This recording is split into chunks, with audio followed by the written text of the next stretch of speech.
want to say to you that you are born into a story. We are products of a story that is writing us. This is the template of your existence, and it is the humming narrative that is underneath your entire world.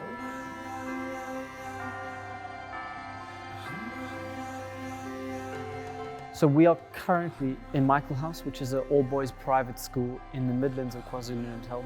And we're on what's called the Christian Focus Week, which is a week that's dedicated to helping the boys think through questions of faith, to think through who Jesus is and what difference that might make to their lives. What is amazing is that there's no question that is wrong.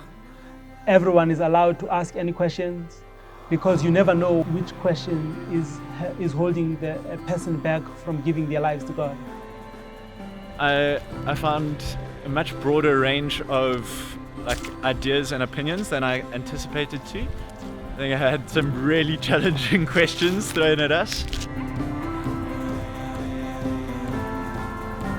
We've had ample opportunities to share with boys. We've had classes in the mornings that we've taken as a team, and we've had an opportunity to share some thoughts and get them to share their thoughts and their questions with us.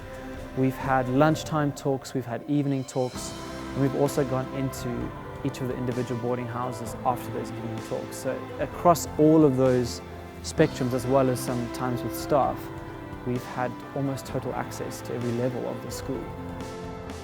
I think we're very blessed. There's an extraordinary openness here to the Christian faith. And all of that then filters down to life at school. And then by having a Christian focus week like this, you end up in a place where there's, I think, a very healthy and strong Christian life there.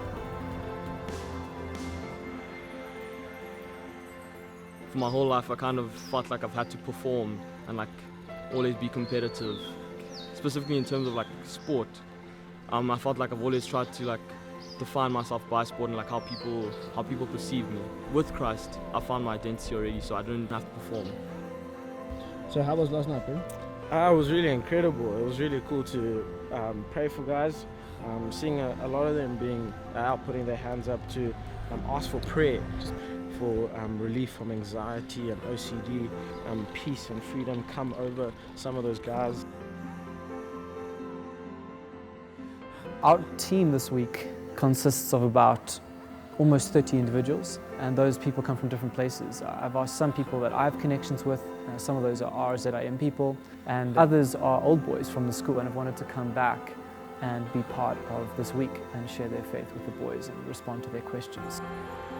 It's been amazing. I think a lot of the guys are exposed, have already been exposed to God and they know about Christianity, but I think so many of them this week have encountered a real life experience with Jesus and have come into a relationship with Him and just starting to feel the realness of Jesus' love. I just felt a wave of peace rush over me, and I just felt like I was a new person and I was only going to do better things with my life and become a better person. Late at night at 11 o'clock, around about there, I then went on my phone and I played some Hillsong and I started praying. Whilst I'm praying, I really felt God's presence and I started crying. And I have never felt such joy in my life. I was so happy and God was really speaking to me. I think that this week has really changed my life. I came in here thinking that I wasn't really Christian enough and it was kind of going to be a bit boring.